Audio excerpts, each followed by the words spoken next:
এখন ভোর সকাল ৬টা বেজে ৩০ মিনিট। আমার পিছনে দেখা যাচ্ছে যে ঘন কুয়াশা সেটা কিন্তু লক্ষ্য করা যাচ্ছে। ঋতুতে এখন শরৎকাল চললেও শীতের যে অনুভূতি সেটা কিন্তু দেখা যাচ্ছে। বিশেষ করে ঠাকুরগাঁও জেলা হিমালয়ের পাদদেশে অবস্থিত হওয়ার ফলে কিন্তু এখানে শীতের যে আগমনটা সেটা কিন্তু অনেক আগে থেকে শুরু হয়। তেমনিভাবে গত কয়েকদিন ধরে দেখতেছি যে এখানে শীতের যে অর্থাৎ ঘন কুয়াশা যেটা সেটা কিন্তু সকালবেলায় পড়তেছে, কিন্তু দুপুর নাগাদ যে তাপমাত্রা সেটা কিন্তু ভিন্ন চিত্র দেখা যাচ্ছে। অর্থাৎ সকালে ঠান্ডা অনুভূত হলেও দুপুর নাগাদ যে গরম সেটা কিন্তু ভ্যাপসা যে গরম সেটা কিন্তু অনুভূত হচ্ছে, এবং তাপমাত্রার যে পার্থক্য সেটাও কিন্তু একেবারে লক্ষণীয়। অর্থাৎ সকালবেলায় যেখানে তাপমাত্রা অনেক কম থাকলেও দুপুর নাগাদ যে তাপমাত্রা 34 থেকে 36 ডিগ্রির মধ্যে কিন্তু ওঠানামা করতেছে।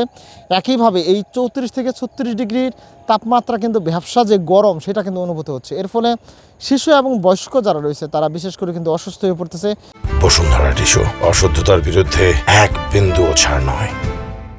আমরা গিয়েছিলাম ঠাকুরগাঁও 250 শয্যা বিশিষ্ট যে হাসপাতাল, সেখানেও দেখেছি যে শিশু এবং বয়স্ক যারা রয়েছে তারা কিন্তু বিশেষ করে ঠান্ডাজনিত বিভিন্ন রোগে কিন্তু অসুস্থ হচ্ছে। আবহাওয়ার যে পার্থক্য, অর্থাৎ সকালে শীতে অনুভূত হলেও দুপুর নাগাদ যে গরম সেটা কিন্তু লক্ষ্য করা যাচ্ছে। এর ফলে যারা শিশু এবং বয়স্ক রয়েছে তারা কিন্তু অসুস্থ হয়ে পড়তেছে।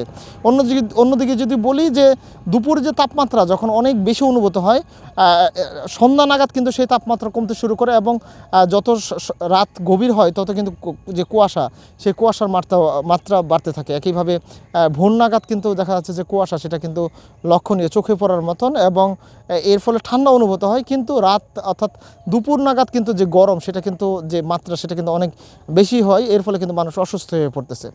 আরিফ হাসান, কালের কণ্ঠ, ঠাকুরগাঁও।